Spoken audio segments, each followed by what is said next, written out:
शिक्षा के क्षेत्र का एक अग्रणी नाम, पिछले 25 वर्षों से शिक्षा की दुनिया में सेवारत फाल्कन मिशन स्कूल। नमस्कार, व्योम टीवी के पेज पे मैं उमेश श्रीमान आपका स्वागत करता हूं। आज का मुद्दा है क्या हुआ प्रेम कुमार महतो का। प्रेम कुमार महतो का हिंदू दाह संस्कार के नियमों के साथ उनका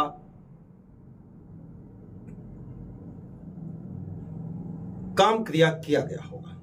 अब प्रश्न आकर उठता है कि प्रेम कुमार महतो की मृत्यु के बाद श्रीमान जिन लोगों पर एफआईआर हुआ, एफआईआर अपने हक की लड़ाई के लिए, एफआईआर उस आंदोलन के लिए जिस आंदोलन में उनका अपना हक छुपा हुआ था, अपना अधिकार छुपा हुआ था, अपनी मांगे छुपी हुई थी। क्या यह मांग संवैधानिक था? क्या उनका आंदोलन संवैधानिक था? क्या उनका रूपरेखा संवैधानिक था? या श्रीमान सीआईएसएफ द्वारा जो लाठीचार्ज किया गया वह संवैधानिक था? हजारों प्रश्न प्रेम कुमार महतो की मृत्यु के पीछे छुपा हुआ है। लेकिन श्रीमान सब कुछ सामान्य हो जाए यह आसान अभी नहीं दिख रहा है। अज्ञात लोगों पर एफआईआर किया गया, वो एफआईआर जिसकी बात रखी जा रही है सभी लोगों के द्वारा। श्रीमान एफआईआर इसलिए किया गया क्योंकि आप अपना हक मांग रहे हैं। बीएसएल प्रबंधन, जी हां श्रीमान, उनको लग रहा था कि इनकी मांगे नाजायज है।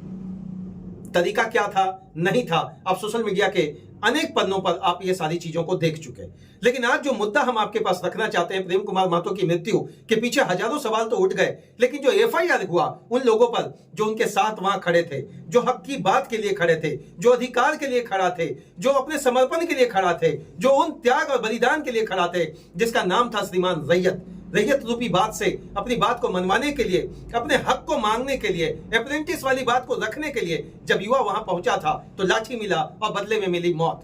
लेकिन अब प्रश्न उठता है, सबसे बड़ा प्रश्न, अभी जयराम महतो ने माननीय गृह मंत्री को लिखा है एक पत्र श्रीमान कि केंद्र सरकार के द्वारा जो संचालित है कौन सा स्टील अथॉरिटी ऑफ इंडिया का बीएसएल यूनिट, उसके प्रबंधन के द्वारा 500 अज्ञात लोगों पर जो एफआईआर किया गया, कहां तक यह जायज है और इस एफआईआर को वापस लिया जाए।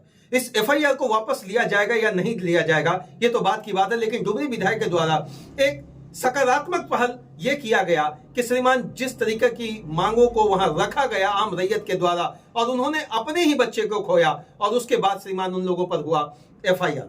अब क्या कुछ करता है केंद्र सरकार? क्या वाकई में गृह मंत्री के पास यह चिट्ठी पहुंचने के बाद क्या बीएसएल प्रबंधन को थोड़ा सा रैयत कहें या अनुशंसात्मक तरीके से मानवता जागेगा क्या? चूंकि चिट्ठी एक विधायक टू एक सांसद गृह मंत्री के पास पहुंचा, क्या होना है इस पे कार्रवाई? सहमे हुए हैं लोग, दबे हुए हैं लोग, कुचले हुए हैं लोग, और वो लोग जो अपनी अधिकार के लिए वहां पहुंचे थे, वह छात्र जो अपने अधिकार की मांग के लिए पहुंचे थे। अधिकार की मांग करना अगर गुनाह है तो श्रीमान एफआईआर कहां तक जायज है? एफआईआर को संवैधानिक तरीके से इस्तेमाल किया जाता है और उन अधिकारियों पर भी एफआईआर होना जरूरी है जिनके आदेश से हमने एक छात्र को खोया, जिनके अधिकार से, जिसके उस आदेशात्मक विचार से सीआईएसएफ ने लाठीचार्ज किया।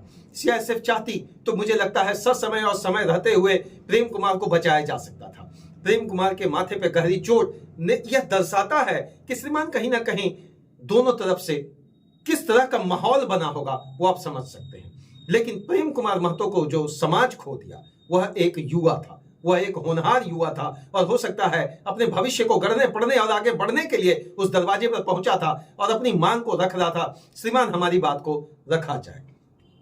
एफआईआर करने के बाद एक बात स्पष्ट तरीके से जो आपके पास हम विश्लेषणात्मक भाव से रख रहे हैं श्रीमान, कि आप दूसरी कंपनी के दरवाजे पर भी जाएंगे तो आप पर एफआईआर होगा। शायद इस तरह का समीकरण बनाने का छोटा सा बैकफुट में अगर कोशिश किया जा रहा तो झारखंडी युवा इसको किस तरीके से देखता है, झारखंडी मानुष इसको किस तरीके से देखता है, रैयत इसको किस तरीके से देखते हैं?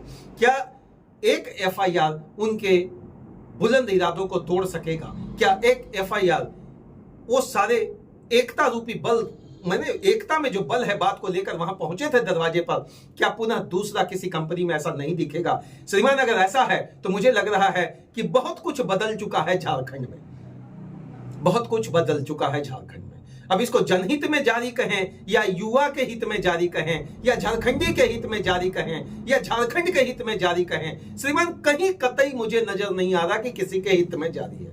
अब बीएसएल प्रबंधन के हित में शायद बात हो सकता है, सीआईएसएफ के हित में शायद बात हो सकता है, जिला प्रशासन के हित में शायद बात हो सकता है, लेकिन एक विधायक गृह मंत्री को अगर चिट्ठी लिखकर कहते हैं श्रीमान एफआईआर को वापस किया जाए, क्योंकि यह इस तरीके से एफआईआर से न केवल एक राज्य में रहने वाले लोगों का मनोबल टूटेगा, बल्कि एक युवा छात्र जो अपना भविष्य बनाने के लिए किसी अप्रेंटिस रूपी नाम से जो कोर्स करता है उस पर उसका क्या कुछ होगा।